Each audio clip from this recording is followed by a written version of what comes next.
नमस्कार, मैं हूं रिंकी वाजपेयी और आप देख रहे हैं लाइव भारत टाइम्स न्यूज। चलिए बढ़ते हैं आज की कुछ खास खबरों की ओर। 2 दिनों से हो रही बारिश से नदी नालों का बड़ा जलस्तर, मैदानी क्षेत्रों में किया गया अलर्ट। पिछले 2 दिनों से हो रही बारिश अब आफत बनकर टूट रही है।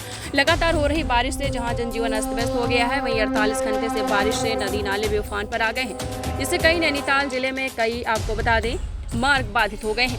उत्तराखंड में हो रही मानसून की बारिश से नदी नाले उफान पर है। नैनीताल जिले के रामनगर और आसपास के इलाकों में देर रात से बारिश जारी है। वहीं बारिश से पूर्व कोसी नदी का जलस्तर 2000 था, वहीं अब कोसी नदी 26,000 क्यूसेक पर बह रही है, जिससे सिंचाई विभाग द्वारा सायरन बजाकर मैदानी क्षेत्रों में अलर्ट घोषित कर दिया गया है। मैदानी क्षेत्र के साथ ही पहाड़ी इलाकों में ज्यादा बारिश होने के चलते नदी नालों का जलस्तर भी लगातार बढ़ रहा है। जानलेवा साबित होने वाले बरसाती नालों में भी लगातार पानी का जलस्तर बढ़ रहा है। कोसी नदी का जलस्तर काफी बढ़ गया है। वहीं इस समय कोसी नदी का जलस्तर 26,000 क्यूसेक है। नैनीताल जिले के हल्द्वानी, रामनगर, कालाढूंगी, लालकुआं, कोटाबाग आदि क्षेत्र में जनजीवन अस्त व्यस्त है।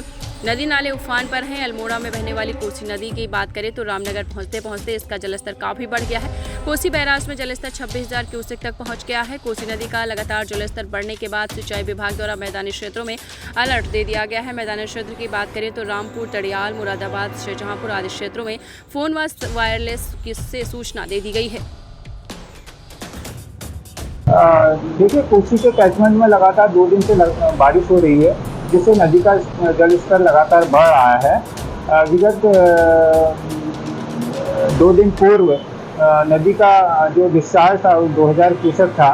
कल शाम जो डिस्चार्ज नापा गया वो 24,000 क्यूसेक तक आ गया और आज प्रातः यह डिस्चार्ज 26,000 क्यूसेक हो गया। डाउन स्ट्रीम में सायरन के द्वारा लगातार सायरन बजा के इन्फॉर्म किया जा रहा है कि नदी का जल स्तर बार बार बढ़ रहा है, नदी में कृपया प्रवेश न करें।